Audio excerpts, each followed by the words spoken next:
Constance Thornwood's champagne glass exploded against Elena's face.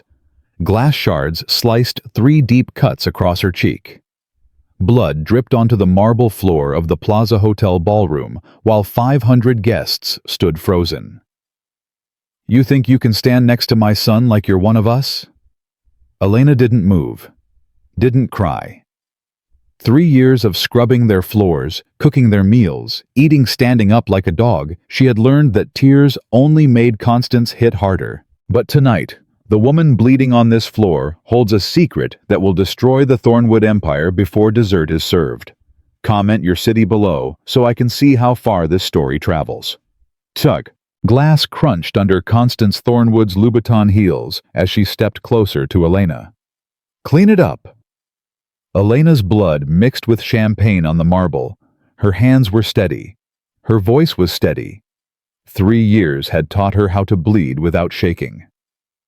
"I said, clean it up."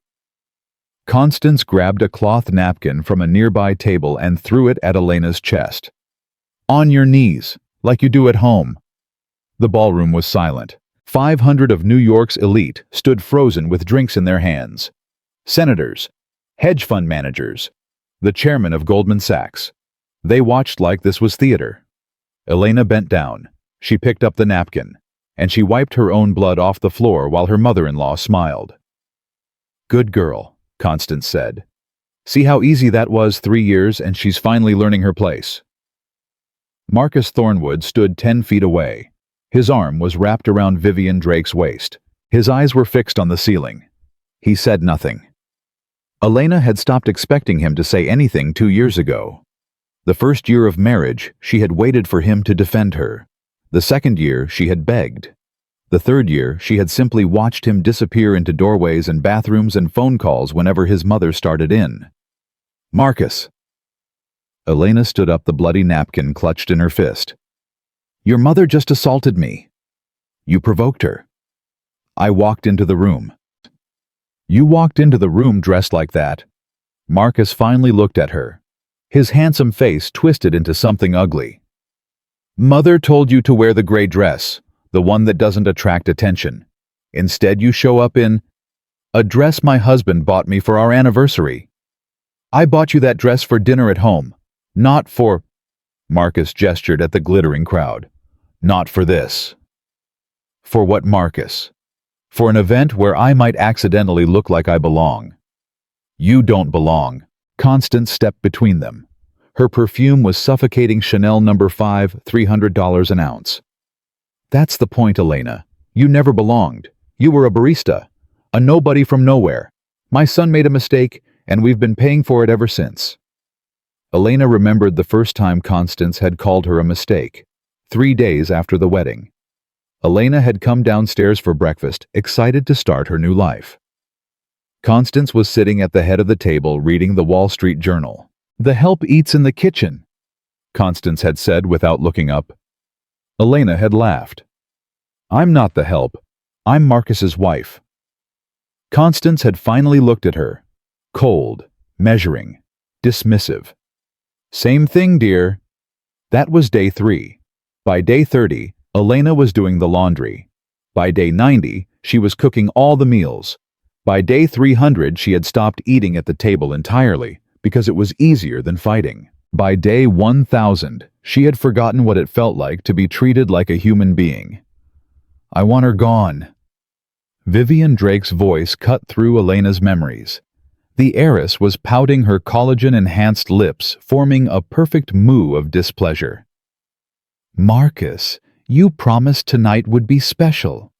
You promised we could finally be public. We are public, baby." Not with her standing there bleeding everywhere. Vivian wrinkled her nose. "It's disgusting. She's disgusting. Get rid of her." Elena looked at the woman who had been sleeping with her husband for 18 months. She knew about the affair. She had known since the beginning. She had found the texts on Marcus's phone. He was careless, leaving it unlocked on the bathroom counter while he showered. She had read every message, every plan, every promise he made to Vivian. While Elena slept alone in the guest room he had banished her to. "Marcus!" Arthur Thornwood's voice boomed across the ballroom. The family patriarch pushed through the crowd, his massive frame parting the guests like a ship through water. What the hell is happening here? Nothing, father. Elena was just leaving. Was she? Arthur looked at Elena. His eyes were the same cold blue as his son's, but harder, crueler. Good. She shouldn't be here anyway. She's my wife. She's your mistake. Arthur grabbed Marcus's shoulder and squeezed. A mistake you promised to correct 3 years ago. Remember that conversation? The one we had the night before your wedding. Elena felt the words like a punch to the stomach. What conversation? Arthur smiled. It didn't reach his eyes. Marcus didn't tell you. The night before you walked down the aisle, he sat in my study and promised me this marriage was temporary. A phase. He said he'd have divorce papers signed before his 30th birthday. That's... Elena looked at Marcus. That's not true. Marcus wouldn't meet her eyes. Marcus. It was complicated, he muttered. Father was threatening to cut me off. I had to say something to calm him down. So you promised to divorce me, before we were even married. It wasn't like that. Then what was it like? Elena's voice rose. Not screaming, something worse, something broken. What was it like, Marcus? Because from where I'm standing, it looks like I've spent 3 years being humiliated and degraded and treated like garbage for a marriage you never intended to honor. Elena, I gave up everything for you. The words came out cracked, jagged. I left my job. I left my friends. I left my entire life in Seattle because you said you loved me. You said your family would learn to accept me. You said, I said what I needed to say. Marcus finally looked at her. His face was hard. You were convenient, Elena. You were easy. You looked at me like I hung the moon, and I liked how that felt. But this... He gestured at the ballroom at Vivian, at his parents. This is reality. This is my life. And you were never going to be part of it. He reached into his jacket and pulled out a folded document. Divorce papers. I was going to give them to you tomorrow, but since we're having this conversation... He threw them at her feet. Sign them. Take the Honda Civic and whatever clothes you can fit in a suitcase. Walk away. And if I don't, then I'll destroy you. Arthur stepped forward, his bulk blocking out the light. I'll make sure you never work again. Never rent an apartment. Never get a credit card or a bank loan or a job at any company that does business in the state of New York. The Thornwood name opens doors, Elena, but it can also seal them shut, permanently. Elena looked at the papers on the floor. She looked at Marcus, who was already turning back to Vivian. She looked at Constance, who was smirking like a cat with a mouse under its paw. She looked at Arthur, whose eyes promised ruin, and something inside her finally snapped. Not broke. Snapped. Like a rubber band that had been stretched too far for too long and suddenly found its original shape. You know what's funny? Elena said quietly. I used to pray for this moment. Constance laughed. What moment? The moment you finally realized you don't belong. No. Elena bent down and picked up the divorce papers. The moment you finally showed me who you really are. All of you. In public. With witnesses. What are you talking about? Elena tucked the papers into her clutch. 3 years ago, I made a promise to someone I loved. Someone who was dying. He made me swear that I would go out into the world and find someone who loved me for who I am. Not for what I represent. Not for my family name. Just me. Your family name. Vivian giggled. What family name? You're a barista from Seattle. No. Elena smiled. It was a cold smile. A dangerous smile. A smile none of them had ever seen before. I'm not. The ballroom doors crashed open. The sound echoed like a gunshot. Every head in the room turned toward the entrance. A man walked in. He was tall, broad, built like a weapon given human form. A scar ran through his left eyebrow, and his eyes were gray and flat and utterly without mercy. He wore a tuxedo that cost more than most people's cars, but he wore it like armor. He scanned the room once, twice. His gaze landed on Elena, on the blood on her cheek, the cuts from the broken glass. Something in his expression changed. It wasn't obvious, just a tightening around the jaw, a flicker in those cold eyes. But Elena saw it, and she knew what it meant. Someone was going to pay for making her bleed. "Who the hell are you?" Arthur Thornwood demanded. The man didn't answer. He walked through this crowd, and people moved out of his way like they were responding to some primal instinct. Prey, recognizing a predator. He stopped in front of Elena. "Your Highness." His voice was low, rough controlled. "You're injured." "It's nothing, Dominic." "It's not nothing." He produced a handkerchief from his pocket, pure white linen, monogrammed with a crown. "May I?" Elena nodded. Dominic Kane pressed the handkerchief gently against her cheek. His hands were calloused, scarred, capable of terrible violence, but his touch was gentle. "I'm going to ask you a question," he said quietly for her ears only, "and I need you to answer honestly. Ask. Do you want me to hurt them?" Elena looked at the Thornwoods, at Marcus, who had gone pale, at Constance, who was clutching her husband's arm, at Arthur, whose political instincts were finally catching up to the danger in the room. "No," she said. "I want to hurt them myself." Dominic nodded. Something like pride flickered in his eyes. "Then let's begin." He turned to face the crowd. When he spoke, his voice carried to every corner of the ballroom. "Ladies and gentlemen, my name is Commander Dominic Kane. I serve as the head of security for the Royal House of Montenegro. I am here tonight to escort Her Royal Highness, Princess Elena Maria Petrovich, to safety." The silence that followed was absolute. Then Constance Thornwood laughed. "Princess," she clutched her pearls, genuinely amused. "This is absurd. This woman scrubs my toilets. She's a nobody, a nothing, a gold-digging whore who tricked my son into marriage." "Mrs. Thornwood." Dominic's voice was ice. "You have just committed 2 crimes. Assault on a member of a royal family, which carries a minimum sentence of 15 years under international law, and slander of a head of state, which my government will prosecute to the fullest extent. This is ridiculous."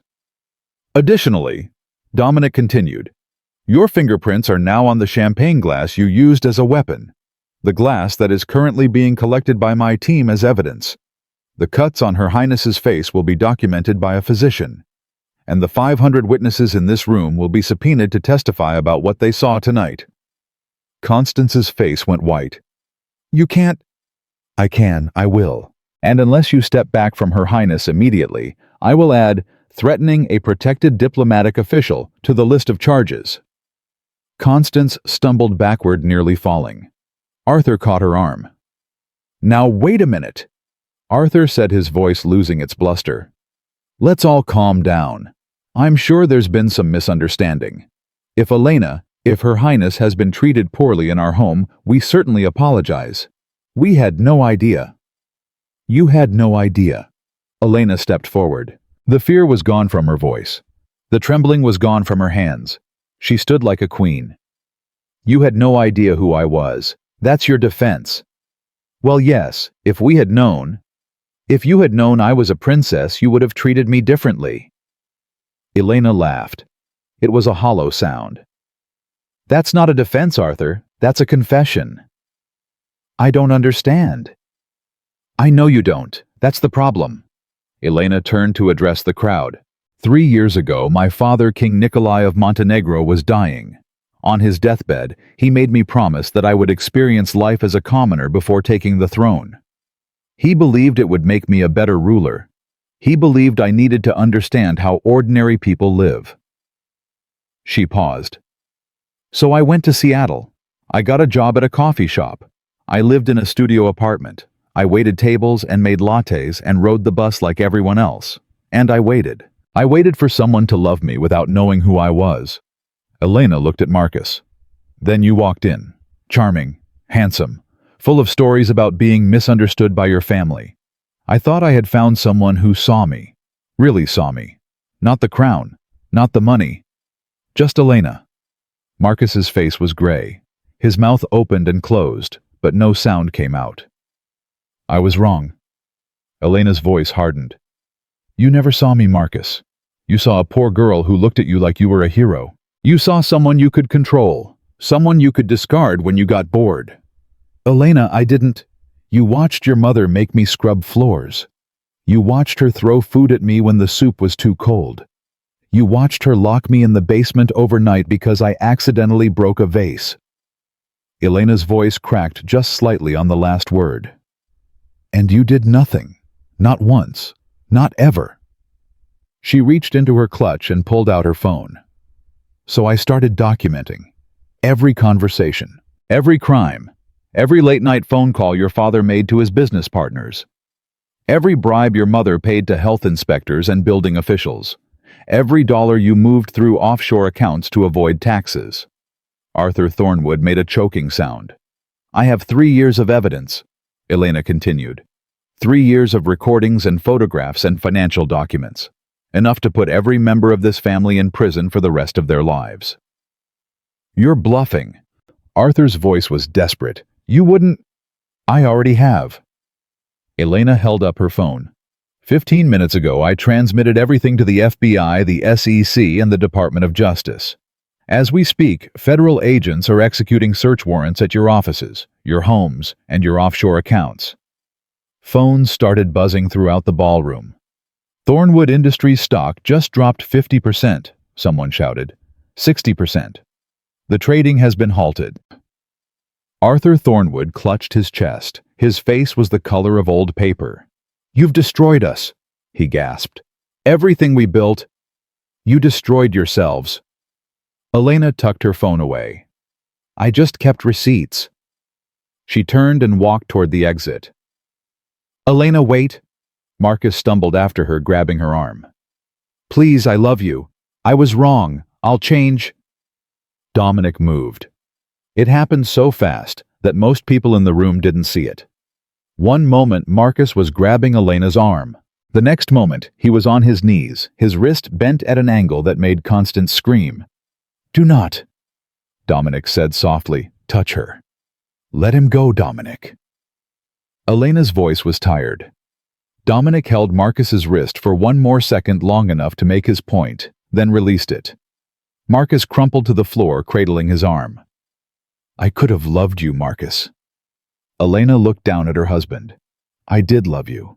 For 3 years I loved you, even when you didn't deserve it. Even when you made me eat standing up.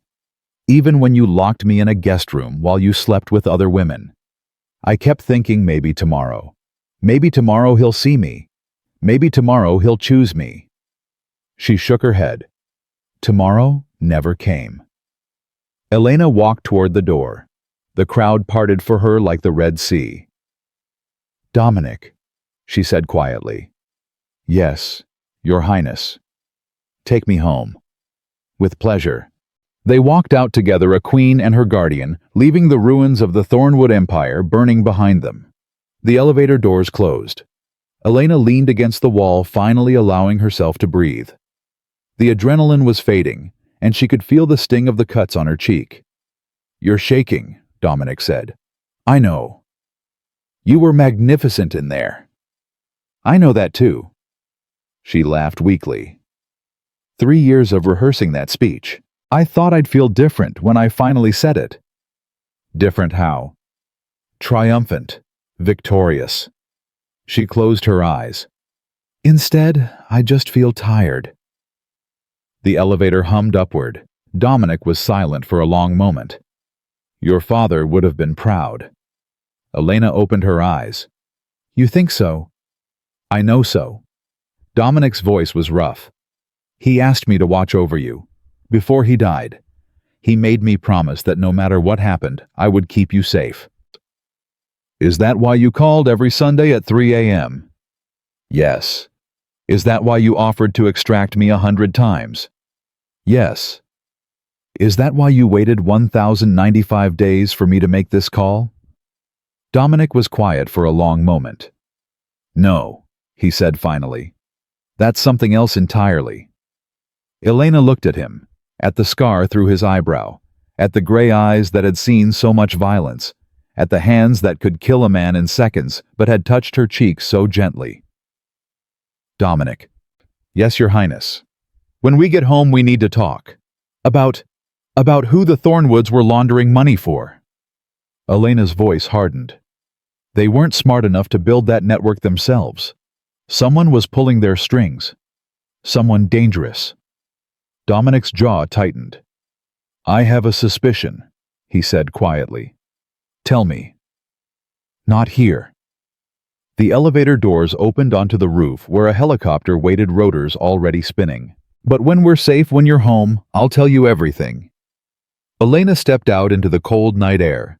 The lights of Manhattan stretched below her like a carpet of diamonds. She had come to this city as a princess hiding in plain sight.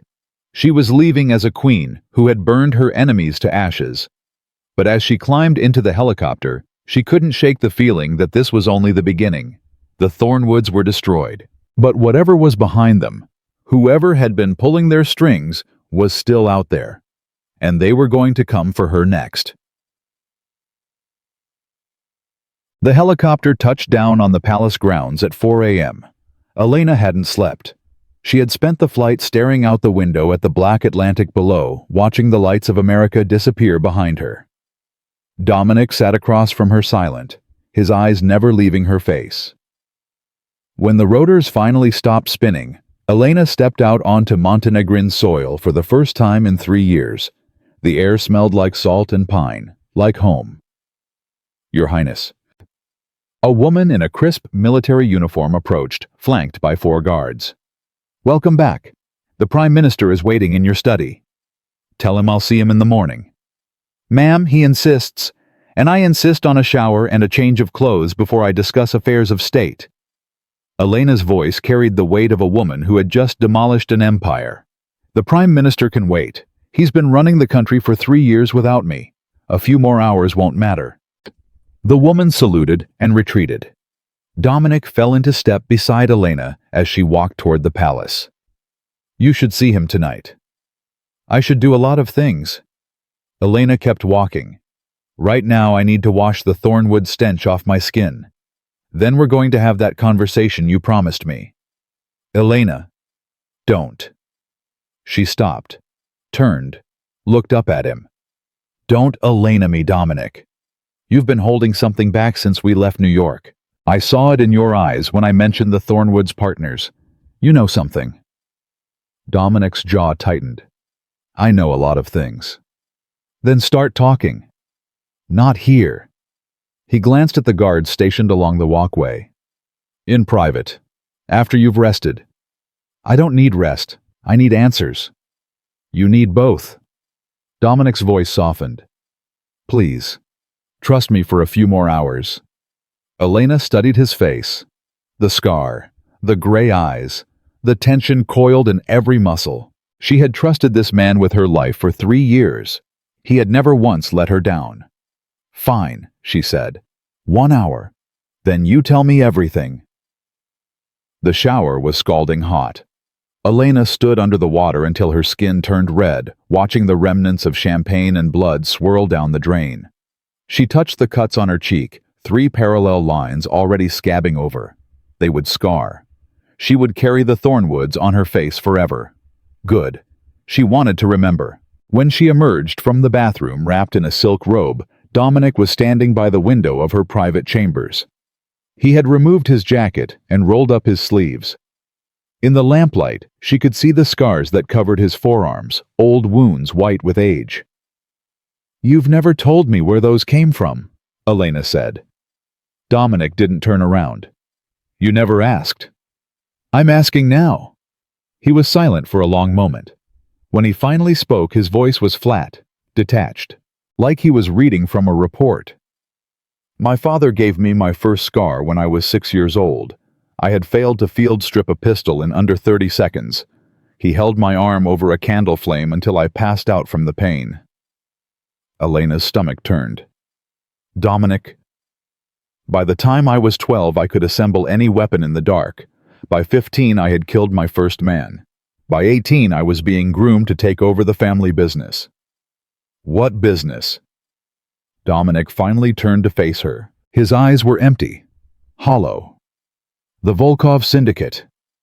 The name hit Elena like a physical blow. She knew that name. Everyone knew that name. The Volkov Syndicate was the most powerful criminal organization in Eastern Europe. Arms trafficking, human smuggling, money laundering on a scale that made the Thornwoods look like pickpockets.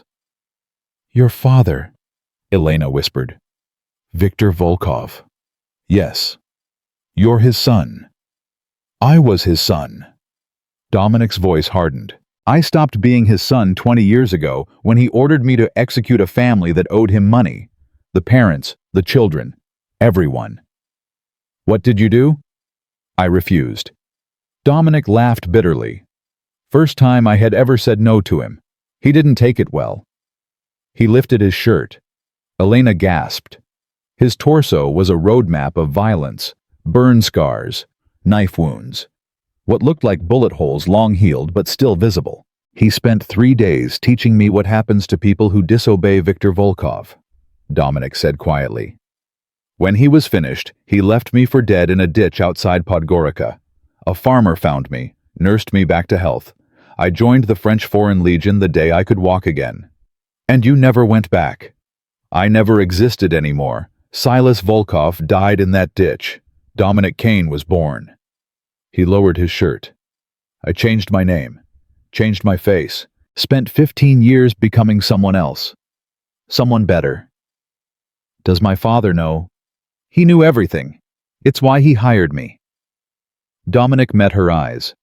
He said the only person who could protect his daughter from the wolves was someone who had been raised by them. Elena sank onto the edge of her bed. Her mind was racing, trying to process what she was hearing. "The Thornwoods," she said slowly. "They were laundering money for the Volkov Syndicate." "Yes. And when I destroyed them tonight, I destroyed $400 million that belonged to your father. My former father, but yes. He's going to come after me." Dominic crossed the room in 3 strides. He knelt in front of her, taking her hands in his. "Listen to me," he said fiercely. "Viktor Volkov has wanted me dead for 20 years. He's sent assassins. He's hired bounty hunters. He's put a $10 million price on my head. I've survived all of it. But now he has a reason to come here. To Montenegro, to this palace. He won't get within 100 miles of you. I swear it." "You can't promise that." "I can." Dominic squeezed her hands. "I've spent my entire adult life preparing for the moment my father finds me. Every security protocol in this palace, every guard, every weapon, it's all designed to stop him. He doesn't know it, but I've been building a fortress around you for 3 years." Elena looked into his eyes. She saw the desperation there, the fear, not for himself, for her. "Why?" she whispered. "Why would you do all that? You're just my bodyguard." Dominic's jaw tightened. He released her hands and stood up. "We should discuss security arrangements for the morning." "Dominic, the Prime Minister will want a full briefing. I'll coordinate with the palace guard to—" "Dominic." Elena stood up. "Answer my question. Why do you care so much about protecting me?" He stopped. His back was to her. She could see the tension in his shoulders, the way his hands curled into fists at his sides. "Because your father asked me to." "That's not the only reason." "It's the only reason that matters." "Liar." Dominic spun around. His eyes were blazing. "What do you want me to say?" "Elena, that I've spent 3 years listening to you cry on the phone every Sunday at 3 a.m. That I've memorized every bruise, every insult, every time that worthless husband of yours made you feel small. That I wanted to fly to New York 1,000 times and put a bullet in Marcus Thornwood's head for the way he treated you. Dominic, I'm your bodyguard." His voice cracked. "That's all I'm allowed to be. You're a princess, a queen, and I'm the son of a monster. The most I can ever hope for is to stand in the shadows and keep you safe from a distance." Elena stepped closer to him. "And if I don't want you in the shadows, then you're not thinking clearly." "I'm thinking more clearly than I have in 3 years." She reached up and touched his face. Her fingers traced the scar through his eyebrow. "You're the only person in the world who has never lied to me. The only person who has never wanted something from me. Do you have any idea how rare that is? Dominic closed his eyes. His whole body was trembling. Elena, don't. Don't what? Don't make me want something I can't have. What if you can have it? His eyes snapped open. For a moment, Elena saw everything he had been hiding. The longing, the pain, the desperate, hopeless love he had carried in silence for 3 years. Then his phone rang. The moment shattered. Dominic stepped back, pulling the phone from his pocket. His face went pale as he looked at the screen. What is it? Elena asked. Perimeter alert. His voice was clipped professional. The vulnerable man from moments ago had vanished, replaced by the soldier. Something triggered the sensors at the north gate. An animal. The sensors are calibrated to ignore wildlife. Dominic was already moving toward the door. Stay here. Lock the door behind me. Don't open it for anyone but me. Dominic, promise me. Elena nodded. Dominic disappeared into the hallway. Elena locked the door and pressed her back against it, her heart pounding.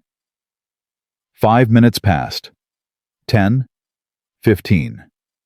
Then her phone buzzed. Elena looked at the screen. Unknown number. She answered anyway. Hello. Princess Elena. The voice was deep, cultured, cold. My name is Victor Volkov. I believe you have something that belongs to me. Elena's blood turned to ice. How did you get this number? I get everything I want, princess. That's what happens when you have unlimited resources and no conscience. Victor chuckled. I must say I was impressed by your performance tonight. Destroying the Thornwoods like that. Very theatrical. Very effective. What do you want? My money. All $400 million of it. Plus interest. Plus damages for the inconvenience you've caused me. I don't have your money. No, but you have access to the Montenegrin treasury. A small country, but a wealthy one. I'm sure you can find the funds. And if I refuse... Victor was silent for a moment. When he spoke again, all the charm was gone from his voice. I'm standing at your North Gate, princess. In about 30 seconds, my men are going to blow it open. Then they're going to enter your palace, kill everyone inside, and bring you to me. I'm going to take my time with you. Days, maybe weeks. And when I'm finished, I'm going to send what's left to my son as a message. Your son is going to kill you. My son is soft. He always was. That's why I had to teach him so many lessons when he was young. Victor laughed. But don't worry, after tonight I won't have a son anymore, just a corpse. The line went dead. Elena's hands were shaking. She grabbed her phone and called Dominic. No answer. She tried again. Nothing. The first explosion shook the palace. Elena stumbled, catching herself on the dresser. Alarms started screaming, a deafening wail that filled every corridor. She had to move. Elena ran to her closet and pulled out the emergency bag Dominic had prepared for her years ago. Inside, a change of clothes, a first aid kit, a satellite phone, and a Glock 19 with 3 extra magazines. She had never fired a gun before. She loaded it anyway. Another explosion closer this time. The lights flickered, then died. Emergency generators kicked in, bathing the room in red. Elena heard footsteps in the hallway. Heavy, multiple sets. She pressed herself against the wall beside the door, the gun raised in trembling hands. The footsteps stopped outside her room. Someone tried the door handle. Princess? A voice she didn't recognize. We know you're in there. Open the door, and we won't hurt you. Elena said nothing. Victor wants you alive, the voice continued. But he didn't say anything about undamaged. Open the door or we'll blow it open. Your choice. Elena's finger tightened on the trigger. The door exploded inward. 2 men rushed through tactical gear night vision goggles, assault rifles. They swept the room with professional efficiency. They didn't see her behind the door. Elena fired twice. The first shot missed. The second caught the lead man in the thigh. He went down screaming. The second man spun toward her, rifle rising. Time slowed down. Elena saw the barrel of his gun, saw his finger on the trigger, saw her own death reflected in his night vision goggles. Then his head snapped back and he crumpled to the floor. Dominic stood in the doorway, smoke curling from his pistol. "Go," he said. "Panic room. Now." "How many are there?" "At least 20. Victor brought a small army." Dominic grabbed Elena's arm and pulled her into the hallway. "The palace guard is holding them at the west wing, but they won't last long." They ran through corridors that Elena had walked 1,000 times as a child, past portraits of her ancestors, past the study where her father had taught her to play chess, past the dining room where she had celebrated her 16th birthday. Gunfire echoed behind them, men screaming, more explosions. "Dominic!" Elena was gasping for breath. "If we don't make it." "We're going to make it. But if we don't." "Elena." Dominic stopped. He grabbed her face in both hands and forced her to look at him. "I have spent 3 years keeping you alive from 5,000 miles away. I am not going to lose you now. Do you understand me?" She nodded. "Good. Now run." They reached the panic room, a reinforced bunker beneath the palace built to withstand a nuclear strike. Dominic punched in the code, and the massive steel door swung open. "Get inside." "What about you?" "I'm going to end this." "Dominic, no." Elena grabbed his arm. "He'll kill you." "He's been trying to kill me for 20 years. Dominic smiled grimly.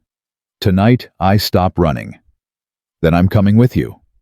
"Absolutely not. I'm not hiding in a bunker while you fight my war. This isn't your war. This is between me and my father. He attacked my palace. He killed my guards. He threatened my country." Elena's voice hardened. "That makes it my war." Dominic stared at her. She could see the argument forming on his lips, the 100 reasons why she should stay safe while he risked his life. But he also saw something else in her eyes. The same fire he had seen in the ballroom when she had stood before the Thornwoods and burned their world to ashes. "Fine," he said. "But you stay behind me. And if I tell you to run, you run. No arguments." "Deal." They moved through the palace like ghosts. Dominic took point, his rifle sweeping every corner, every doorway. Elena followed close behind the Glock, clutched in her hands. They found bodies in the hallways, palace guards, Victor's men. The marble floors were slick with blood. "He's in the throne room," Dominic said, checking his phone. "Security cameras show him waiting for us." "It's a trap." "Obviously." "So what do we do?" Dominic smiled. It was a cold smile, a dangerous smile. "We spring it." The throne room doors were open. Viktor Volkov sat on the throne itself, Elena's throne, the throne of her father and grandfather, and every Montenegrine monarch for 300 years. He was a handsome man in his 60s, silver-haired, impeccably dressed in a tailored suit. He looked more like a CEO than a crime lord. But his eyes gave him away. They were Dominic's eyes, the same gray, the same coldness, but twisted. Corrupt, empty of anything resembling humanity. "Silas." Victor spread his arms wide. "My prodigal son returns, and you've brought me a princess. How thoughtful." "Let her go, father. This is between us." "Oh, it was between us. 20 years ago, when you betrayed your family and ran away like a coward." Victor stood up. "But then the princess decided to steal my money. Now it's between all of us." "I didn't steal anything." Elena stepped forward, ignoring Dominic's warning hand. "The Thornwoods stole from you. I just exposed them." "Semantics." Victor waved dismissively. "The result is the same. $400 million gone. My reputation damaged. My business partners nervous." He smiled. "Someone has to pay for that princess. I've decided it will be you. Touch her, and I'll kill you." Victor laughed. "You've been threatening to kill me since you were 18, Silas, and yet here I stand." He gestured around the room. "You're surrounded. I have 20 men outside this door. You have a princess who can barely hold a gun, and whatever pathetic skills you picked up in the Foreign Legion. I learned a lot of skills. Did you learn how to die because that's the only lesson left for tonight? Victor snapped his fingers. The doors behind them slammed open. Armed men poured in, surrounding Elena and Dominic in a tight circle. Drop your weapons, Victor ordered. Both of you. Now. Dominic didn't move. His rifle was still raised, pointed directly at his father's chest. You taught me something when I was a boy, Dominic said quietly. You taught me that a Volkov never surrenders, never negotiates, never shows weakness. I taught you many things. You forgot most of them. I forgot the ones that made me a monster. Dominic's finger tightened on the trigger. But I remembered the ones that made me dangerous. You can't kill all of us, Silas. You're good, but you're not that good. I don't have to kill all of you. Dominic smiled. I just have to kill you. Victor's eyes narrowed. For the first time, Elena saw a flicker of doubt on his face. You wouldn't. I'm your father. You stopped being my father the night you left me to die in that ditch. Dominic's voice was ice. Tonight, I'm just finishing what you started. The shot echoed through the throne room like thunder. Viktor Volkov staggered backward, clutching his shoulder. Blood seeped through his fingers. Kill them, he screamed. Kill them both! The world exploded into chaos. Elena dove behind a pillar as gunfire erupted around her. She saw Dominic moving through Victor's men like a force of nature, shooting, fighting, breaking bones with brutal efficiency. But there were too many of them. A hand grabbed Elena's hair and yanked her backward. She screamed, firing blindly. The shot went wide. Got her! A voice shouted. Victor, I've got the princess! Elena struggled, but the grip was too strong. A knife pressed against her throat. Silas! Victor's voice cut through the gunfire. Stop or I'll have my man open her throat. Dominic froze. He was standing in the center of the room, surrounded by bodies. Blood dripped from a cut on his forehead. His rifle was empty, discarded on the floor. But he still held a pistol, and it was still pointed at Victor.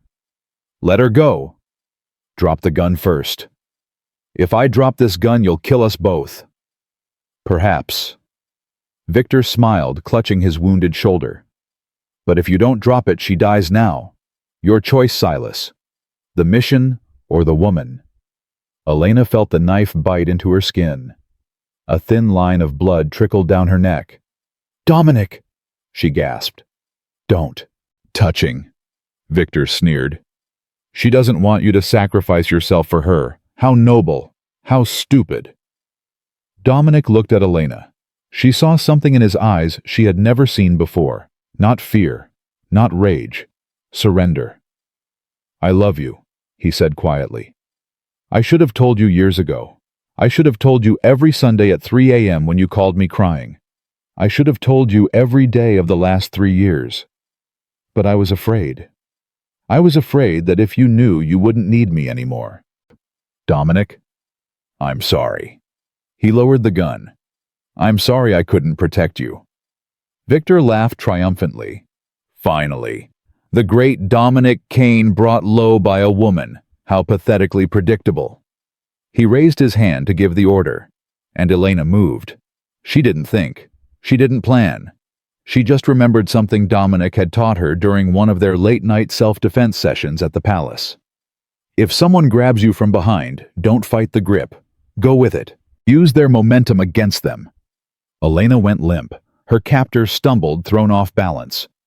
For 1 second, his knife pulled away from her throat. 1 second was enough. Elena drove her elbow backward into his solar plexus. He doubled over. She grabbed the knife from his loosened grip and spun, driving it into his thigh. He screamed and fell. Dominic was already moving.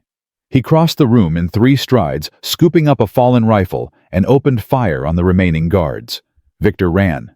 He fled through a side door, clutching his bleeding shoulder, his expensive shoes slipping on the blood-slicked marble. Stay here, Dominic shouted to Elena. No! She ran after Victor. She found him in the corridor outside the throne room, stumbling toward the exit. He heard her footsteps and spun around, a pistol appearing in his hand. Stop right there, princess. Elena stopped. Drop the knife. She dropped it. Victor laughed, blood still streaming through his fingers. You're brave, I'll give you that. But bravery won't save you now. Your men are dead. Your son is coming. You've lost. I haven't lost. I still have this. He raised the pistol. And I still have enough time to take you with me. Elena looked into the eyes of the man who had turned Dominic's childhood into a nightmare. The man who had attacked her palace. The man who was about to kill her. She wasn't afraid. Do you know what I learned from your son? She asked. What? That the ones who survive aren't the strongest or the fastest. They're the ones who refuse to give up. She lunged at him. The gun fired. Pain exploded through Elena's side. She kept moving. She crashed into Victor, knocking him backward. They fell together, a tangle of limbs and blood. Victor tried to bring the gun up again, but Elena grabbed his wrist and slammed it against the floor. The pistol skittered away. Victor's hands wrapped around her throat. You stupid girl, he hissed. I'm going to enjoy this. Elena couldn't breathe. Black spots danced at the edges of her vision. Then Victor's grip loosened. His eyes went wide. He looked down. The knife Elena had dropped was buried in his chest. She didn't remember picking it up. She didn't remember stabbing him. But there it was. Victor Volkov collapsed backward, the light fading from his eyes. Silas, he whispered. Silas, why? He didn't finish the sentence. Elena rolled off of him, gasping for air, her hand pressed against the bullet wound in her side. Blood soaked through her fingers. Dominic appeared above her, his face twisted with fear. Elena, stay with me. I got him, she whispered. I got him, Dominic. I know you did. Now stay awake. Help is coming. Is he dead? Dominic looked at his father's body, at the man who had tormented him for 18 years, at the monster who had haunted his nightmares for 2 decades. Yes, he said quietly. He's dead. Good. Elena closed her eyes. Then it's finally over. Elena. But she was already unconscious. The beeping was the first thing Elena heard. Steady, rhythmic, mechanical. The sound of machines keeping her alive. She tried to open her eyes, but they felt like they were weighted down with sand. Her mouth was dry. Her side burned with a pain that seemed to pulse in time with her heartbeat. She's waking up. A woman's voice. Professional. Clinical. Elena. Dominic's voice. Close. Desperate. Elena, can you hear me? She forced her eyes open. Dominic's face swam into focus above her. He looked terrible. Dark circles under his eyes. A week's worth of stubble on his jaw. A bandage wrapped around his forehead where the cut had been. How long? Elena's voice came out as a croak. 4 days. Dominic's hand found hers. His grip was tight, almost painful. You've been in and out of surgery. The bullet nicked your liver. You lost a lot of blood. Victor, dead. You killed him. Elena closed her eyes. She remembered the knife, the feeling of it sliding into his chest, the look on his face as the light left his eyes. I've never killed anyone before. I know. I don't feel bad about it. She opened her eyes again. Should I feel bad about it? Dominic was quiet for a long moment.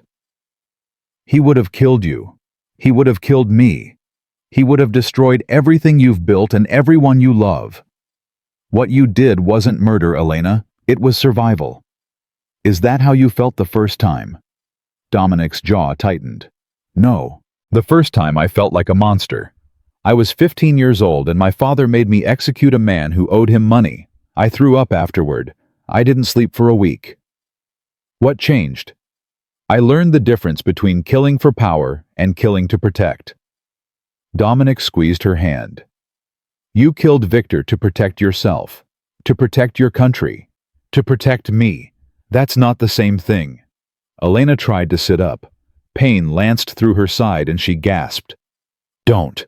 Dominic gently pushed her back down. The doctor said you need at least another week of bed rest. I don't have a week. The Thornwoods are finished. Dominic pulled out his phone and showed her a news headline. Arthur Thornwood had a heart attack 2 days ago. He died in federal custody. Constance is in a psychiatric facility after a complete mental breakdown. Marcus is facing 30 years in federal prison for fraud, money laundering, and conspiracy. And Vivian. Last I heard, she's working as a hostess at a restaurant in New Jersey. The St. Clair fortune collapsed when the Thornwood bonds defaulted. Her father declared bankruptcy yesterday. Elena stared at the ceiling. 3 years of suffering. 3 years of humiliation. 3 years of waiting for justice. It was finally over. The Prime Minister, she said. I need to speak to him. He's been waiting outside for 4 days. I've been keeping him out. Why? Dominic hesitated. Because you needed to rest. And because there are things you need to know before you talk to anyone else. Elena felt a chill that had nothing to do with the hospital air conditioning. What things? Dominic stood up and walked to the window.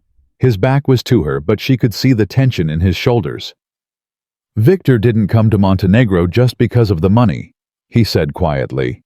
He came because someone told him where to find you. Someone gave him the access codes to the palace security system. Someone turned off the perimeter alarms so his men could breach the north gate. You're saying we have a traitor. I'm saying we have several. Dominic turned to face her. The attack on the palace was coordinated from the inside. At least 3 members of your security team were working for Victor. They've been arrested, but under interrogation they revealed something worse. What could be worse than traitors in my own palace? They weren't working for Victor directly. They were working for someone else, someone who hired Victor to attack you. Elena's blood ran cold. Who? Your cousin, Prince Stefan. The name hit Elena like a slap. Stefan, her father's nephew. The man who had been next in line for the throne before Elena was born. The man who had smiled at her christening and given her a gold bracelet on her 10th birthday and told her at her father's funeral that she could always count on him for support. That's impossible, Elena whispered. Stefan loves me. He's been running the government for 3 years while I was gone. He could have taken the throne at any time. He couldn't.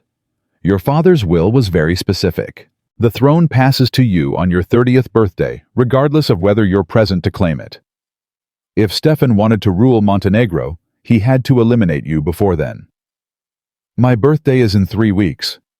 I know. Elena tried to process what she was hearing.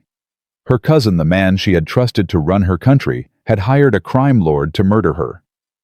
How did you find out? Victor's phone. Dominic pulled a device from his pocket. He kept records of everything. Payments, communications orders. $30 million were transferred to his account 6 months ago from a shell company in Liechtenstein. That company is owned by another company in Panama, which is owned by a trust in the Cayman Islands. It took my team 4 days to trace the money back to its source. Stefan. Dominic's voice was hard. He's been planning this for years, Elena. He funded the Thornwood money laundering operation because he knew Victor would eventually come to collect. He fed Victor information about your security protocols. He's the one who told Victor about our relationship. Our relationship. Dominic met her eyes. Victor knew exactly how to hurt me. He knew that threatening you would make me surrender. That's not information he could have gathered on his own. Someone told him that you were my weakness. Elena remembered Victor's words in the throne room. The mission, or the woman, he had known. He had known that Dominic loved her before either of them had admitted it to themselves. Where is Stefan now? In the palace, playing the concerned cousin. He's been giving press conferences about the attack, positioning himself as the voice of stability during the crisis. Dominic's lip curled. He's been very careful to express his deep concern for your recovery, while subtly suggesting that perhaps Montenegro needs stronger leadership in these dangerous times. He's making a move for the throne. He's been making the move for years. You being in America was part of his plan. He assumed you would either die there or give up the crown voluntarily. When you destroyed the Thornwoods and came home, he panicked. Victor was his contingency plan. Elena pushed herself up on her elbows, ignoring the pain that screamed through her side. Help me up. Elena, you can't. Help me up, Dominic, now. He hesitated for only a moment. Then he crossed to the bed and carefully helped her sit up. The room spun. Elena grabbed his arm and held on until the dizziness passed. I need clothes, she said. And I need you to arrange a meeting of the Royal Council. You're not strong enough. I don't have the luxury of being weak. Elena met his eyes. Stefan thinks I'm lying in a hospital bed, helpless and vulnerable. He thinks he has 3 weeks to convince the council to remove me from the line of succession. He thinks he's already won. He's wrong. He's very wrong. Elena's voice hardened. I didn't survive the Thornwoods, survive Victor Volkov, and take a bullet to the liver just to let my cousin steal my throne. Arrange the meeting, Dominic, tonight. The doctors will never approve. I don't need their approval. I need yours. Elena reached up and touched his face. Are you with me? Dominic looked at her for a long moment. At the bandages wrapped around her torso. At the IV line still attached to her arm. At the determination burning in her eyes, despite the pain that was clearly written on her face. Always, he said quietly. Until the end. The council chamber was cold. Elena sat at the head of the long oak table dressed in a simple black dress that hid the bandages underneath. Her face was pale. Her hands were trembling slightly under the table where no one could see, but her voice was steady. Thank you all for coming on such short notice. The 12 members of the Royal Council shifted in their seats. They were the most powerful people in Montenegro, ministers, generals, business leaders, men and women who had served her father for decades, and one traitor. Stefan sat at the far end of the table, his handsome face arranged in an expression of concern. Cousin, should you really be out of bed? The doctors said, The doctors work for me, Stefan, not the other way around. Of course. I'm just worried about you. Stefan smiled warmly. We all are. The attack on the palace was devastating. 3 days ago, I wasn't sure if you would survive. I'm sure you weren't. Something flickered in Stefan's eyes, just for a moment. Then, the mask of concern was back in place. What is the purpose of this meeting? Your Highness? General Markovich, the head of the military, leaned forward. Is this about the security breach? Partially. Elena folded her hands on the table. As you all know, Victor Volkov attacked the palace 4 days ago. 18 of my guards were killed. The throne room was damaged. The north gate was destroyed. Murmurs around the table. What you don't know, Elena continued, is that Victor Volkov was hired to kill me. Someone paid him $30 million to breach the palace and eliminate the heir to the throne before my 30th birthday. The murmurs turned to shocked exclamations. That's impossible, Minister Petrovic, the finance minister, said. Who would do such a thing? Someone who wanted the throne for themselves. Elena kept her eyes fixed on Stefan. Someone who has been planning this for years. Someone who is sitting at this table right now. Stefan's face went pale. Cousin, what are you suggesting? I'm not suggesting anything, Stefan. I'm stating facts. Elena nodded at Dominic, who stood by the door. Dominic stepped forward and placed a thick folder in front of each council member. In these folders you will find bank records, communications, and testimony from arrested members of my security team. All of it points to one person. Elena paused. Prince Stefan has been funding organized crime operations in Eastern Europe for the past 5 years. He used the profits to pay Victor Volkov to assassinate me. He provided Victor with access codes to the palace security system. He turned off the perimeter alarm so Victor's men could breach our defenses. This is outrageous. Stefan slammed his hand on the table. Elena, you're clearly not well. The trauma of the attack has affected your judgment. These accusations are baseless. Then explain the $30 million. Stefan froze. What? $30 million transferred from your personal trust to Viktor Volkov's account 6 months ago. The money trail is in Section 3 of your folder. Our forensic accountants have traced every transaction. Stefan grabbed the folder and flipped through it frantically. His face went from pale to gray as he read. This is fabricated.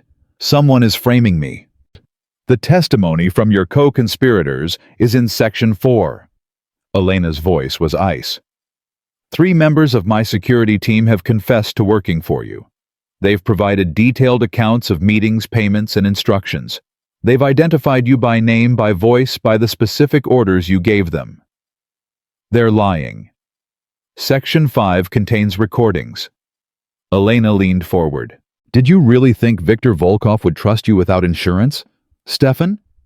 He recorded every conversation you ever had, every phone call, every meeting, including the one where you specifically instructed him to make my death look like a syndicate attack rather than an assassination.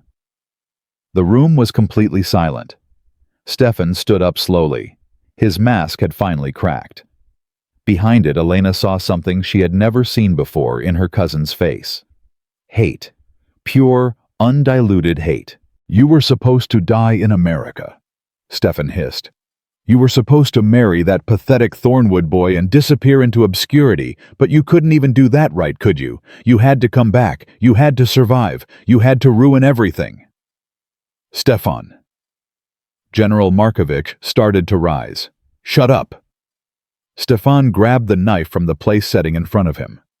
All of you stay in your seats, or I swear to God I'll kill her right here. He moved toward Elena. Dominic was faster.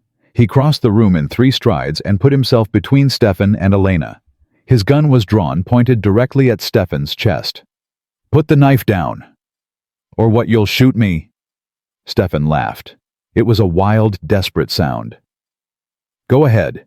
Make me a martyr. Let the people see the outsider mercenary murdering a prince of the blood.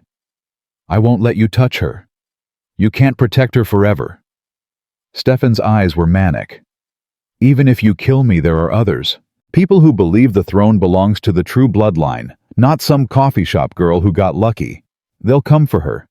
Again and again until she's dead. Stefan. Elena's voice was calm, almost gentle. Put down the knife. Why? So you can lock me in a cell and forget about me, so you can take everything that should have been mine. Nothing was ever going to be yours. Elena stood up slowly, ignoring Dominic's warning glance. My father chose me. He trained me.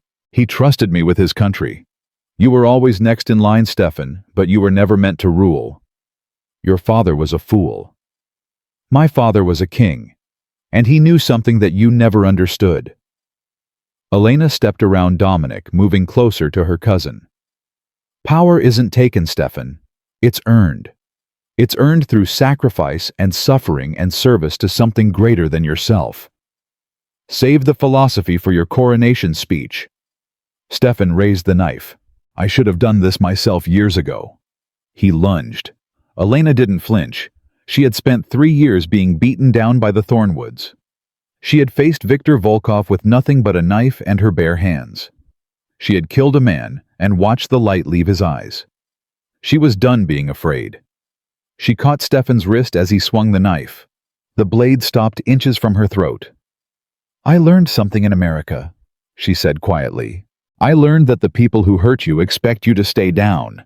They expect you to cower and beg and accept whatever crumbs they throw you. They never expect you to fight back. She twisted his wrist. Hard. Stefan screamed as the knife clattered to the floor. They never expect you to win. Elena released him. Stefan crumpled to his knees, cradling his wrist. General Markovich, Elena said calmly, please have Prince Stefan arrested for high treason conspiracy to commit murder and attempted assassination of the sovereign. The general was already moving, flanked by 2 guards who had entered the room at Dominic's signal. You can't do this, Stefan screamed as they dragged him toward the door. I'm a prince. I'm royal blood. You're nothing. You're nobody. I'm your queen, Elena said. And you're going to spend the rest of your life remembering that. The doors closed behind him. Elena swayed. Dominic caught her before she fell. "Easy?" he murmured, holding her up. "I've got you." "I know." Elena leaned against him, suddenly exhausted. "I know you do." General Markovic approached slowly, his face a mixture of shock and admiration. "Your Highness, I don't know what to say. If I had known about Stefan—" "You couldn't have known. He was very careful." Elena straightened, though she kept one hand on Dominic's arm for support. "But now you do know, and I expect your loyalty going forward." "You have it, without question." The general bowed deeply. "All of us." Elena looked around the table. 11 faces stared back at her. Some were shocked, some were afraid. But all of them were looking at her differently than they had an hour ago. They were looking at her like a queen. "My coronation will proceed as scheduled," Elena announced. 3 weeks from today, I will formally ascend to the throne of Montenegro. I expect all of you to be there." "Your Highness," Minister Petrovic spoke up hesitantly. "There are protocols, traditions. The sovereign is usually escorted by a royal consort or a senior member of the family. I'm aware of the traditions. With Stefan arrested and no other suitable candidates, the council may need to postpone until a proper consort can be selected. The council will do no such thing." Elena's voice cut through his objections like a blade. "I will be crowned on schedule, and I already have someone in mind to stand beside me." She looked at Dominic.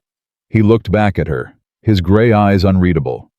"Commander Kane," Elena said formally. "You have served as my protector for 3 years. You have saved my life more times than I can count. You have proven your loyalty beyond any shadow of doubt. Your Highness, I'm not finished." Elena took his hand. "You told me once that you were just a bodyguard, that the most you could hope for was to stand in the shadows and keep me safe from a distance. Do you remember that?" Dominic's jaw tightened. "I remember. I'm asking you to step out of the shadows." Elena's voice softened. "I'm asking you to stand beside me, not as my guard, not as my protector, as my partner, as my equal." The room was absolutely silent. "Elena," Dominic said quietly, "your council, your people, they won't accept me. I'm not royalty. I'm not even Montenegrin. I'm the son of a crime lord. My past. Your past made you the man you are today. The man who refused to become a monster. The man who spent 20 years protecting innocent people from the violence you grew up with. The man I love." Dominic's breath caught. "I didn't say it before," Elena continued. "When Victor was holding that knife to my throat, you told me you loved me, and I didn't say it back. I was afraid. I was bleeding. I thought I was going to die. But I'm saying it now." She reached up and touched his face. "I love you, Dominic Kane. I've loved you since the first Sunday you called me at 3 a.m. and let me cry for an hour without judgment. I've loved you through every dark night and every desperate prayer and every moment I thought I couldn't survive another day. You were the only light in 3 years of darkness." Elena. "So I'm asking you." She took his other hand. "Will you stand with me, not in the shadows, not behind the throne, beside it, beside me, for the rest of our lives?" Dominic stared at her. The room waited. And then slowly, Dominic Kane dropped to one knee. "I spent 20 years running from who I was," he said quietly. "I spent 20 years believing I didn't deserve love or happiness or peace. I spent 20 years punishing myself for sins that weren't mine to carry." He looked up at her. "Then I met you, and everything changed." He lifted her hand to his lips. "Yes, Elena, I will stand beside you. I will protect you. I will love you, until the end of my days and whatever comes after." Elena pulled him to his feet and kissed him. The council erupted into applause. When they finally broke apart, Elena was crying. Dominic was crying too, though he would deny it later. "Well," General Markovic said, a rare smile breaking across his weathered face, "I suppose that settles the consort question." "I suppose it does." Elena wiped her eyes, laughing. Meeting adjourned. We all have a coronation to prepare for. As the council members filed out, buzzing with excitement and shock and speculation, Dominic leaned close to Elena's ear. You know this is insane, right? Completely. The press is going to have a field day. Let them. Your approval ratings might drop. I don't care about ratings, Dominic. Elena looked up at him. I care about you. I care about doing what's right. I care about building something real after 3 years of living a lie. And what about the future? Stefan said there were others who believed the throne should pass to the true bloodline. They won't stop just because he's in prison. Elena's expression hardened. Then we'll stop them. Together. Dominic pulled her close. Together, he agreed. Outside the council chamber, the sun was rising over the Mediterranean. Golden light spilled through the palace windows, illuminating the blood-stained marble and the bullet holes in the walls. It would take months to repair the damage from Victor's attack. It would take years to root out all of Stefan's co-conspirators. It would take a lifetime to heal the wounds that both of them carried. But for the first time in longer than she could remember, Elena felt hope. She had survived the Thornwoods. She had survived Viktor Volkov. She had survived her own cousin's betrayal. And now, standing in the ruins of her childhood home, with the man she loved by her side, she was ready to claim what was hers. The throne of Montenegro. And a future she had never dared to imagine. The weeks before the coronation passed in a blur of preparation and paranoia.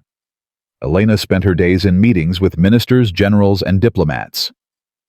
She reviewed security protocols, approved guest lists, and signed documents until her hand cramped. Every night, she fell into bed exhausted, only to wake up 3 hours later from nightmares about Viktor Volkov's hands around her throat. Dominic was always there when she woke up screaming. He never complained, never made her feel weak for needing him. He just held her until her breathing slowed, and the terror faded, then stayed awake, watching over her until dawn. You need to sleep, Elena told him one morning, noticing the dark circles under his eyes. You look terrible. I've looked worse. When you were in surgery, and I didn't know if you were going to live. Dominic poured himself another cup of coffee, his fifth of the morning. This is nothing. Dominic. Don't. He held up his hand. Don't tell me to take care of myself. Not until this coronation is over and you're safely on that throne. Then we can talk about sleep schedules. Elena wanted to argue, but she knew it was pointless. Dominic had spent 20 years protecting people. It was as natural to him as breathing. Asking him to stop would be like asking the sun not to rise. Fine, she said. But after the coronation, you're taking a vacation. A vacation, a real one, with beaches and cocktails and absolutely no assassination attempts. For the first time in days, Dominic smiled. I don't know how to take vacations. Then I'll teach you. Elena kissed his cheek. Consider it a royal command. The interrogation of Stefan's co-conspirators continued throughout the week. Elena insisted on observing every session. Dominic thought it was a bad idea. She was still recovering from her wound, and the stress was slowing her healing, but she refused to budge. I need to know who else betrayed me, she said. I need to look them in the eyes. There were 7 of them in total. 3 palace guards who had disabled the security systems. 2 members of Stefan's personal staff who had facilitated communications with Viktor. A junior minister who had funneled money through government accounts. And a maid, a woman who had worked in the palace for 15 years, who had planted listening devices in Elena's private chambers. The maid was the hardest to face. Her name was Maria.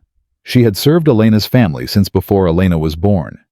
She had braided Elena's hair when she was a little girl. She had brought her soup when she was sick. She had cried at King Nikolai's funeral. And she had sold Elena's secrets to Stefan for $50,000. Why? Elena asked, sitting across from Maria in the interrogation room. I trusted you. My father trusted you. Why would you do this?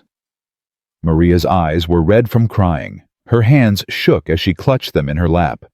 "Prince Stefan said you weren't ready," she whispered. "He said you were too young, too inexperienced. He said Montenegro needed strong leadership, not a girl playing queen. So you decided to help him murder me." "I didn't know about the murder." Maria's voice broke.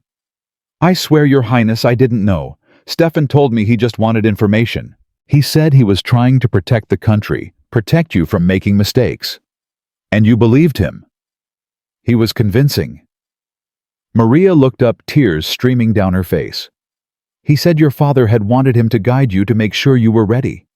He said everything he was doing was for the good of Montenegro." Elena felt something cold settle in her chest. Not anger. Something worse. Disappointment. "My father loved this country more than anything," Elena said quietly. "He spent his entire life serving it, and in his final days, the only thing he worried about was whether I would be strong enough to carry on his legacy." "Your Highness." "He didn't trust Stefan. He knew Stefan was ambitious. He knew Stefan resented being second in line. That's why he made me promise to experience life as a commoner before taking the throne. He wanted me to understand what real strength looks like." Elena stood up. "Real strength isn't about power, Maria. It's about sacrifice. It's about putting others before yourself. It's about doing the right thing even when it's hard." She looked down at the woman who had betrayed her. "Stefan never understood that. And neither did you. Please." Maria reached out, grasping at Elena's hand. "Please, Your Highness. I'm sorry. I'll do anything. I'll testify against Stefan. I'll tell you everything I know. Just please don't send me to prison. I have grandchildren. You should have thought about your grandchildren before you helped Stefan try to kill me." Elena pulled her hand away. "You'll receive a fair trial. That's more than you gave me." She walked out of the room without looking back. Dominic was waiting in the hallway. "That was hard to watch," he said quietly. "It was harder to do." Elena leaned against the wall, suddenly exhausted. "I keep thinking about all the times she was in my room, all the times she served me tea or brought me breakfast, all the times I told her things I never told anyone else. She was feeding everything to Stefan. Everything." Elena closed her eyes. "Every doubt I had, every fear, every moment of weakness. Stefan knew exactly how to manipulate me because Maria told him where all my vulnerabilities were." "Elena." "The night before I left for America, I told Maria I was scared. I told her I wasn't sure I could go through with my father's plan. I told her I was afraid of being alone." Elena's voice cracked. "She held my hand and told me I was brave. She told me everything would be fine.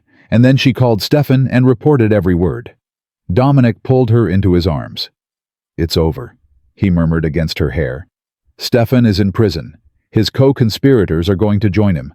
No one is ever going to use your secrets against you again. You don't know that. I know I won't let it happen." Dominic pulled back and looked into her eyes. "I failed you once. I let Victor get to the palace. I let him hurt you. I won't fail you again." "You didn't fail me, Dominic. You saved my life." "I should have saved you sooner. I should have found the traitors before they could open the gates. I should have—" Elena put her hand over his mouth. "Stop," she said firmly. "Stop blaming yourself for things you couldn't control. You're not responsible for Stefan's betrayal. You're not responsible for Victor's attack. The only thing you're responsible for is being here with me now." She removed her hand. "Can you do that? Can you stop punishing yourself for 5 minutes and just be here?" Dominic was quiet for a long moment.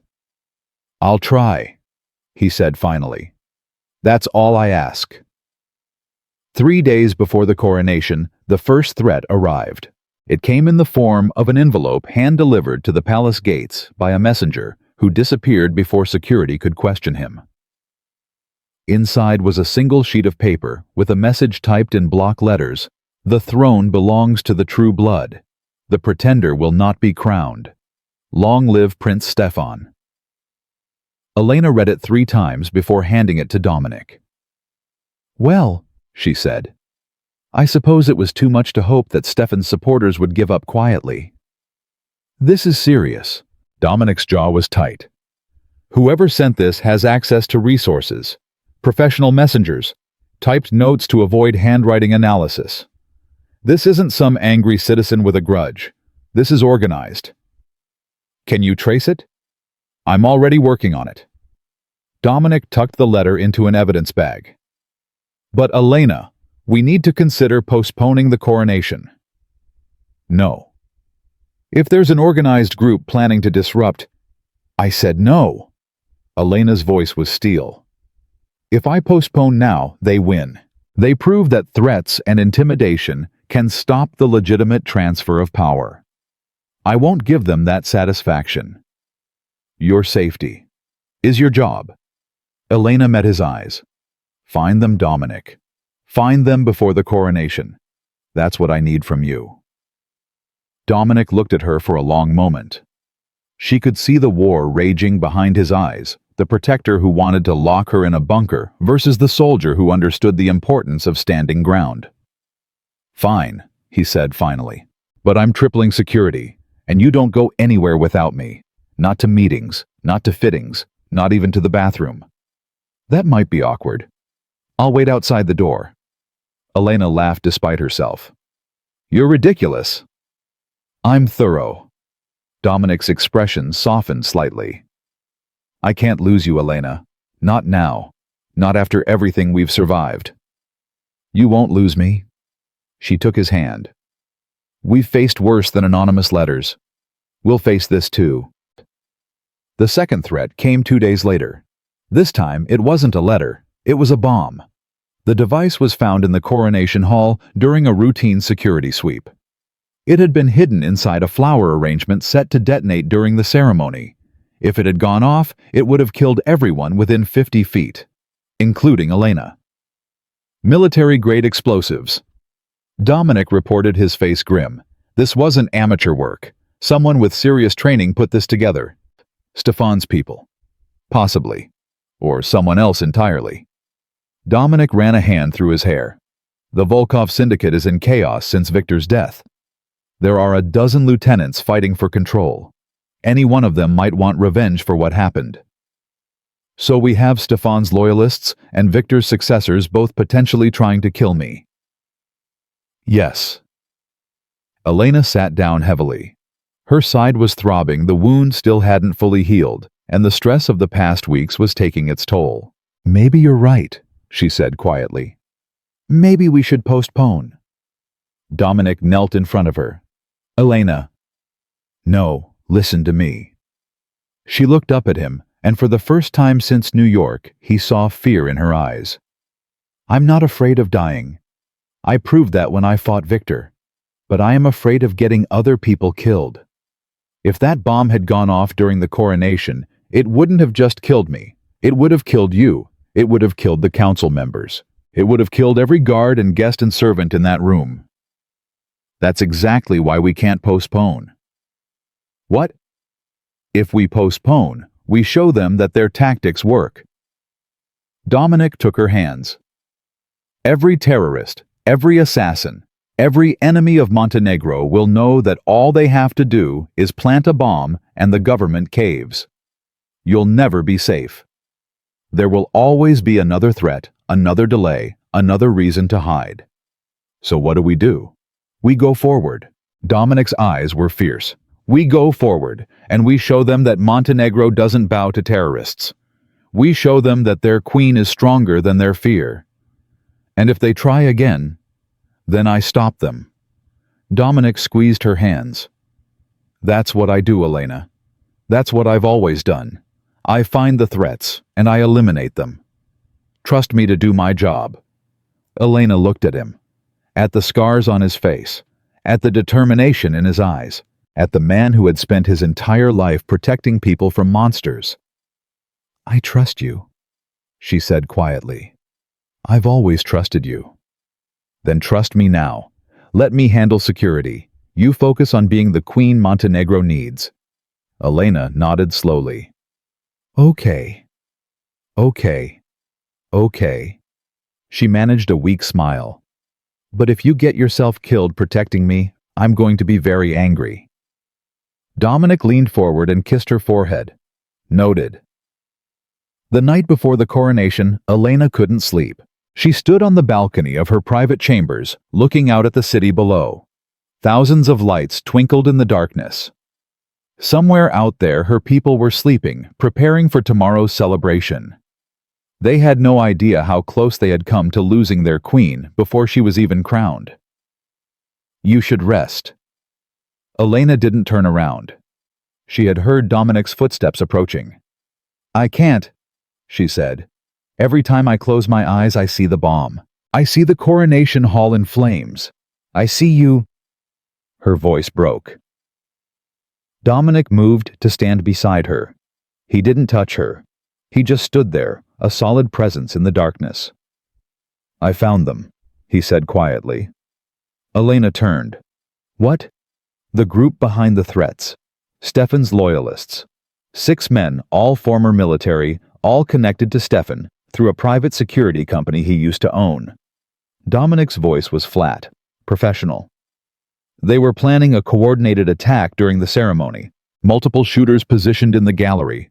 A backup bomb in case the first one was discovered. Where are they now? In custody. All 6 of them. We picked them up an hour ago. Elena felt her knees go weak. She grabbed the balcony railing to steady herself. It's over. This cell is neutralized. There may be others, but they've lost their leadership and their resources. Dominic turned to face her. You're safe, Elena. Tomorrow is going to happen exactly as planned. The tears came before she could stop them. 3 years of fear. 3 years of abuse. 3 years of wondering if she would ever feel safe again. And now, standing on this balcony with the man who had fought armies to protect her, Elena finally let herself believe it was over. I'm sorry, she gasped, wiping her eyes. I don't know why I'm crying. This is good news. You're crying because you've been holding it together for weeks, months, years. Dominic pulled her into his arms. You don't have to be strong right now. Not with me. Elena buried her face in his chest and sobbed. She cried for the 3 years she had lost to the Thornwoods. She cried for the guards who had died in Victor's attack. She cried for the cousin who had betrayed her and the servant who had sold her secrets. She cried for her father who had died believing in a daughter she wasn't sure she could become. And she cried from relief. Pure, overwhelming relief that she was still alive. Dominic held her through all of it. He didn't speak. He didn't try to comfort her with empty words. He just held her, his arms strong and steady, until the tears finally stopped. Better, he asked quietly. Yeah. Elena pulled back, wiping her face. Sorry, I got your shirt wet. I have other shirts. She laughed weakly. I must look terrible. You look like a woman who has survived more in 3 years than most people face in a lifetime. Dominic cupped her face in his hands. You look like a queen.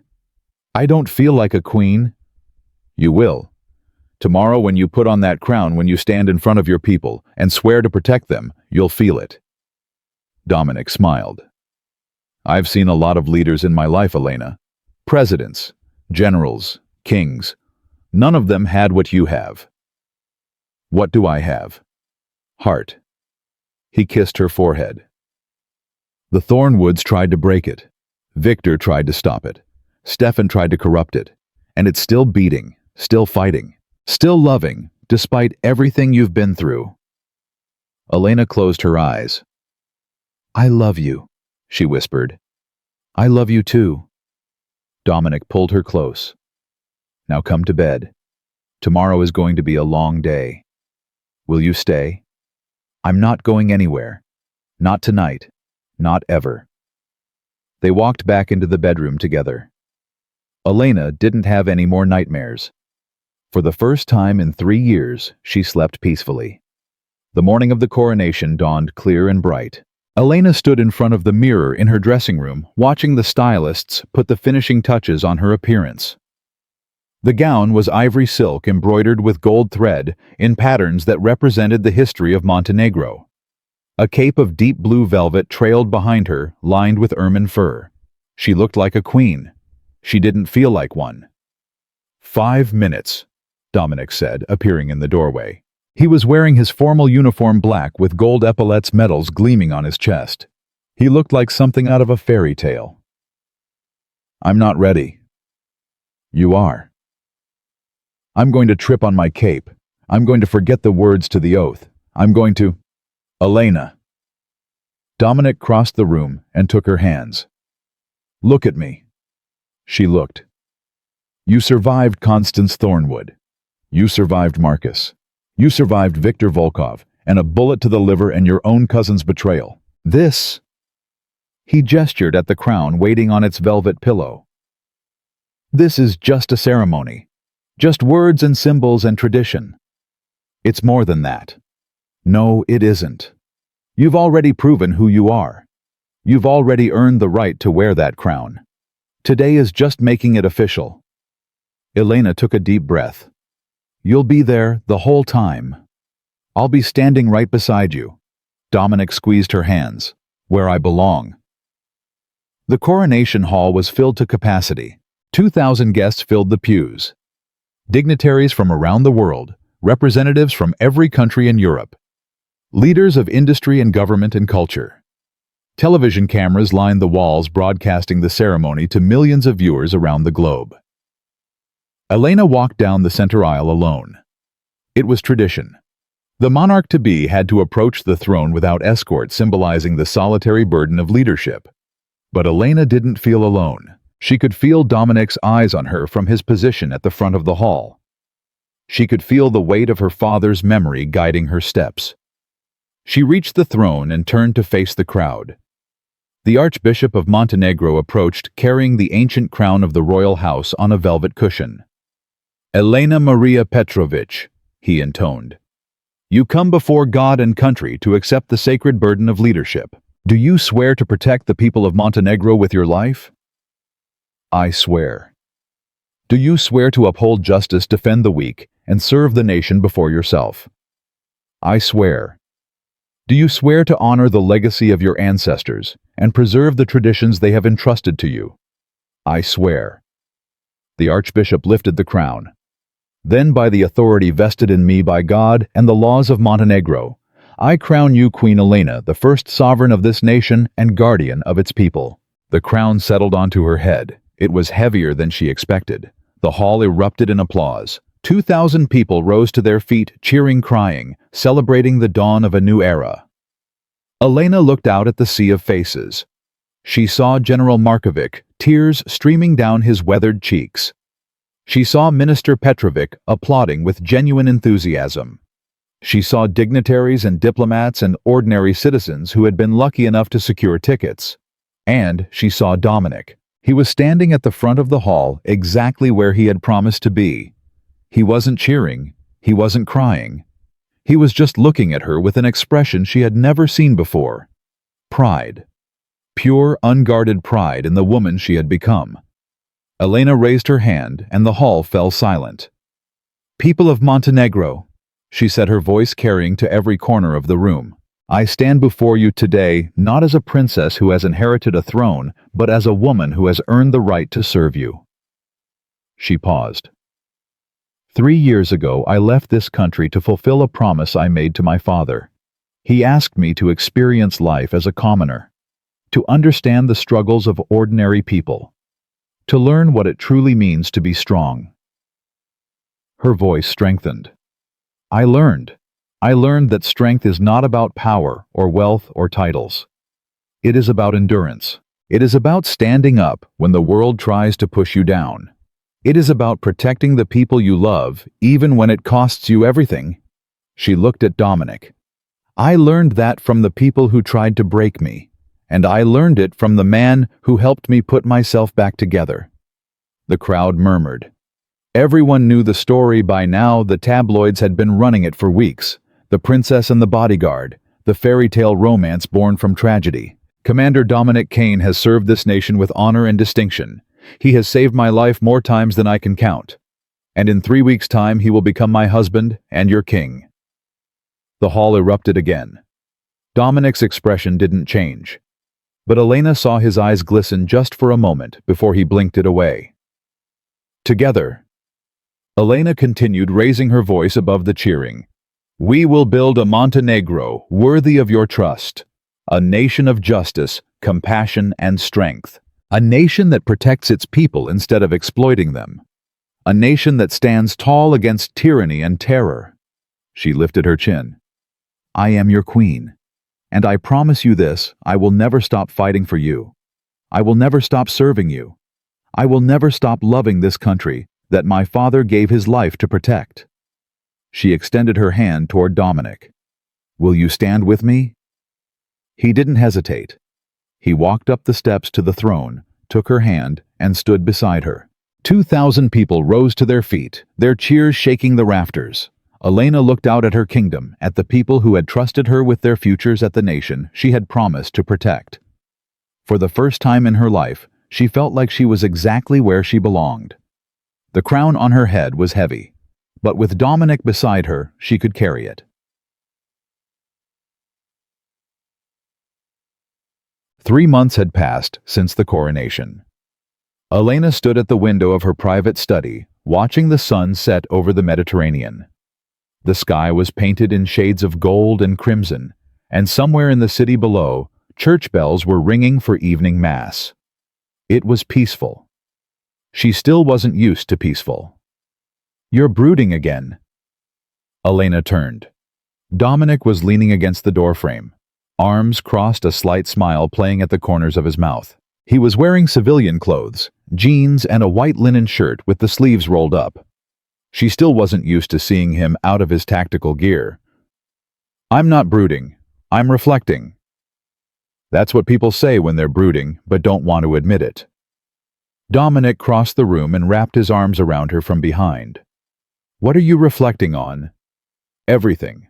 Nothing. Elena leaned back against his chest. The trial starts tomorrow. I know. Stefan is going to be there, in the courtroom, looking at me. He can't hurt you anymore. I know that too. Elena turned in his arms to face him. But I keep thinking about what he said, that there are others who believe the throne belongs to the true bloodline. What if he's right? What if there are people who will never accept me as queen? There will always be people who don't accept you. Dominic tucked a strand of hair behind her ear. That's true of every leader in history. The question isn't whether everyone loves you. The question is whether you're doing the right thing. Am I? You've restructured the cabinet to include more diverse voices. You've increased funding for education and healthcare. You've established an anti-corruption task force that's already recovered millions in stolen funds. Dominic smiled. I'd say you're doing okay. The polls say my approval rating is at 67%. That's higher than most European monarchs. It's also 33% who don't approve. Elena sighed. What if they're right? What if I'm not ready for this?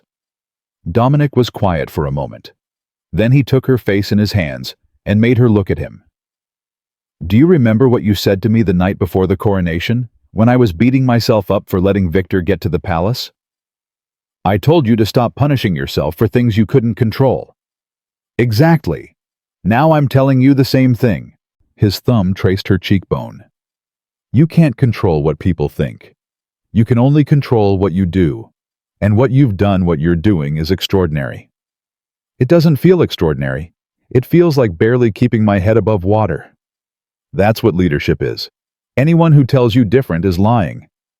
Dominic kissed her forehead. Now come on. We have a dinner to get to. The ambassador's reception. 3 hours of diplomatic small talk and overcooked salmon. Elena groaned. Can't we skip it? You're the queen. You can do whatever you want. Then I want to skip it. But you won't. Dominic smiled knowingly. Because the ambassador represents our largest trading partner, and alienating him would be politically unwise. I hate it when you're right. I know. Now go get dressed. I'll be waiting. The reception was exactly as tedious as Elena had expected. She smiled until her face hurt. She made small talk with diplomats whose names she immediately forgot. She ate overcooked salmon and pretended to enjoy it. She did everything a queen was supposed to do. But through it all, she found herself watching Dominic.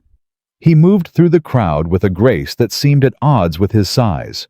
He shook hands, made jokes, charmed wives, and intimidated rivals. He was playing a role she realized, the role of royal consort, future king, reformed bad boy turned devoted husband. But every few minutes, his eyes would find hers across the room. Just checking. The international community is very impressed. Thank you. I've had a lot of help. Yes, Commander Kane. Chen glanced at Dominic across the room. Quite a story, the two of you.